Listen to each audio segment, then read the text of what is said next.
En nombre del Padre, del Hijo y del Espíritu Santo.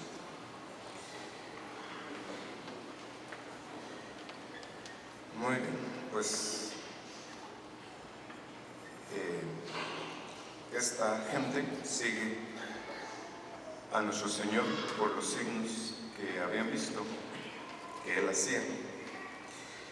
Entonces lo siguieron y sin darse cuenta terminaron lejos de los pueblos donde no tenían que comer. Entonces Jesús pone a prueba a sus discípulos y les pregunta: ¿dónde conseguiremos pan para toda esta gente? Aunque Él ya dice el Evangelio que Él ya sabía lo que iba a hacer. Entonces antes, pues Andrés dice: pues aquí hay alguien que tiene unos panes y unos peces, pero ¿qué es esto para tanta gente? Solo primero, Dios conoce todas nuestras necesidades. Aunque Él valora más las necesidades espirituales, también se fija en las necesidades materiales que tenemos. Y Él podría, que ha creado el mundo de la nada, bien podría Él remediarles a todos ustedes las necesidades que cada uno de ustedes tiene. Pero por lo general Dios no lo hace así. Porque Él lo que quiere y lo que hace pues es esconderse detrás de lo que sucede para ponernos a prueba a ustedes. Y así sucede siempre. Si ustedes se preguntan qué es lo que debemos hacer, qué es lo que yo debo hacer cuando tengo una dificultad, pues creer, pensar y saber que Dios está escondido detrás de las soluciones, detrás de los remedios, detrás de las dificultades, y esperar que algo suceda. Mientras tanto, cada uno pone lo que está de su parte a hacer y ya se arregla la situación. Pero esperar a que Dios solucione todos los problemas sin nosotros hacer absolutamente nada, eso no es posible. Como tampoco es posible exagerar en la interpretación de las dificultades o pensar que esta dificultad que Dios permite para mi bien viene a acabar con la vida, porque no es así. No es así.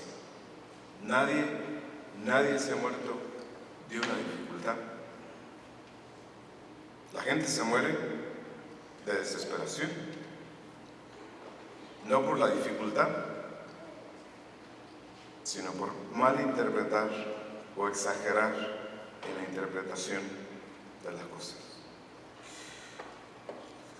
Él conoce nuestras necesidades y lo único que espera es que nosotros hagamos lo que podemos. Para realizar el gran milagro o cualquier otro milagro, pues espera que nosotros pongamos lo poco que podemos poner. Ustedes no tienen ningún problema del cual ustedes puedan decir: no tiene remedio, ni hay nada que yo pueda hacer. Pues sí, hay algo que hay que hacer. Si se ha puesto todo lo que se necesita para remediar el problema y no se soluciona, pues se deja. Eso es todo. ¿Sí? Entonces, eso es lo primero. Los discípulos dijeron: bueno, lo único que tenemos son 5 panes y unos peces. Y eso fue suficiente. Eso fue suficiente. Eso es lo primero. Lo segundo, y esto no lo digo yo, lo dice el padre Fortea, exorcista de España, dice que en los próximos 10 o 15 años Dios permitirá que algo suceda para purificar este mundo. Y ya sabemos cómo lo ha hecho Dios en el pasado. Si recuerdan, la semana pasada, primera generación, primera guerra. Segunda generación, segunda guerra. Tercera generación, la pérdida de la fe, la pérdida de la misa, la pérdida de la catequesis, el desorden, y terminamos donde estamos. En la sexta generación, Dios, dice el Padre Fortea, purificará al mundo. ¿Qué es lo que nosotros tenemos que hacer? Pues fíjense, en la misa hay tres cosas que suceden: la ofrenda, la inmolación y la comunión. ¿Para qué suceden estas tres cosas? Primero, Dios se ofrece a Dios en el altar de la misa. Por el bien nuestro, por nuestros pecados, se ofrece en acción de gracias, se ofrece en reparación de nuestros pecados, para que Dios tenga perdón, misericordia de nosotros. En segundo lugar, se inmola. Por eso el pan y el vino consagrados pues están separados antes de la fracción del pan.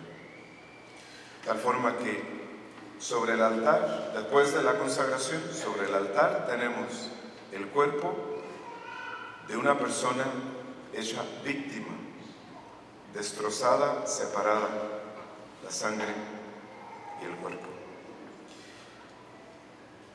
Y después viene la comunión. ¿Y para qué viene la comunión? Pues viene principalmente porque fíjense que nuestra existencia no tiene razón de ser más que para la glorificación de Dios, para la adoración de Dios, para la gloria de Dios, para el honor de Dios. Lo peor, lo malo de esto, y lo más difícil y lo más escandaloso, es que Dios nos ha dejado a nosotros la libertad de poderlo honrar y alabar, que no es lo mismo con el resto de la creación. Dios crea un árbol o una flor o un ser microscópico o las nubes y las crea para que lo alaben. Y ellas no tienen ninguna dificultad en aparecer lo más bellas, grandiosas, inmensas que pueden llegar a ser. En cambio nosotros,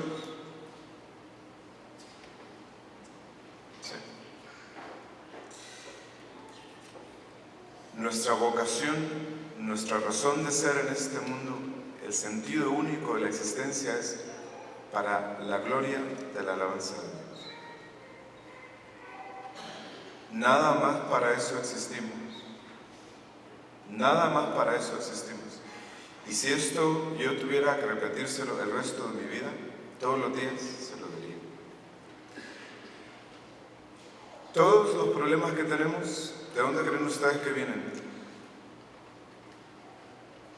De no adorar a Dios. Todos los problemas que tenemos vienen del pecado.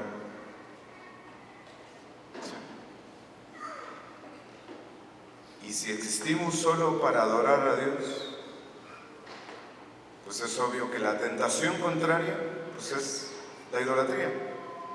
¿En qué consiste la idolatría? Primero, pues en no confiar en Dios.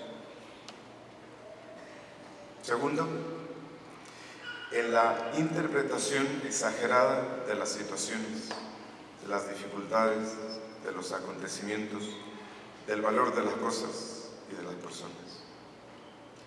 Ver lo que no está y exagerar en los problemas que tenemos, eso es parte de la idolatría. Y por último, la idolatría también consiste en la inmodestia, en la vanidad,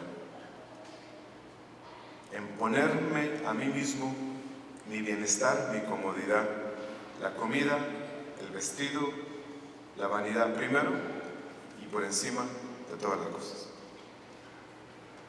De todas las cosas. En eso consiste la idolatría. Entonces, cuando ustedes reciben la comunión,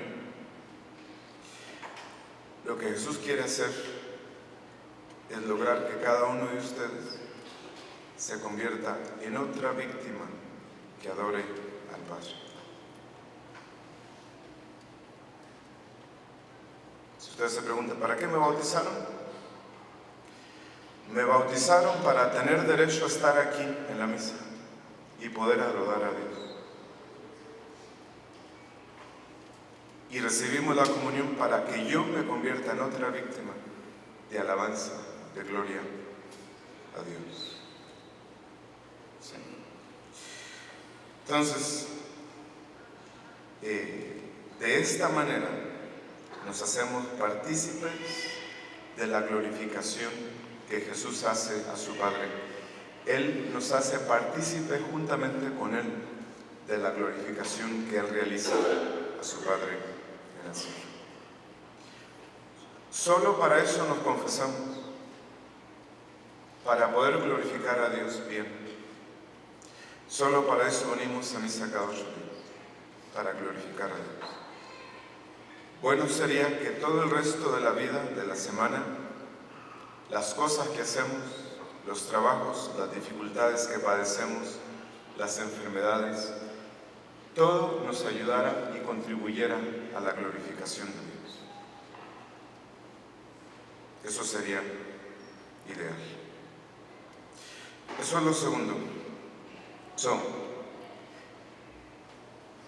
Dios, dice el Padre Fortea, tiene pensado purificar el mundo. ¿Por qué? Porque el mundo no glorifica a Dios. ¿Sí? Dios parece que necesita o que vive de nuestra glorificación, aunque lo deja a nuestra libertad. Y sin embargo, nosotros se lo debemos. Si existimos, le debemos a Dios la glorificación.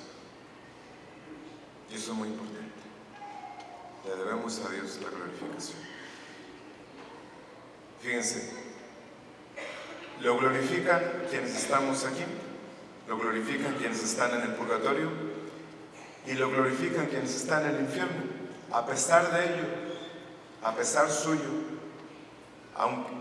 aunque sea lo último en lo que ellos jamás pensaron, lo glorifican sin querer. La glorificación de Dios, Dios la puede sacar de donde sea.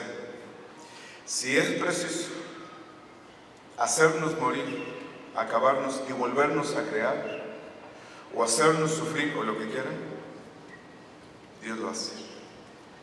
Ya Dios sabrá cómo logrará sacarnos de esa dificultad. Queremos en la misa, pues queremos nosotros pedirle continuamente a Dios misericordia. Que tenga misericordia de nosotros, que tenga misericordia del mundo. Eso es lo segundo. Y por último, si recuerdan en el Evangelio que Jesús les dijo a los discípulos que recogieran lo que había sobrado de lo que comieron. ¿Qué entendemos con esto? Pues simple, que todas las cosas pequeñas nuestras, todas las cosas pequeñas que hacemos tienen valor.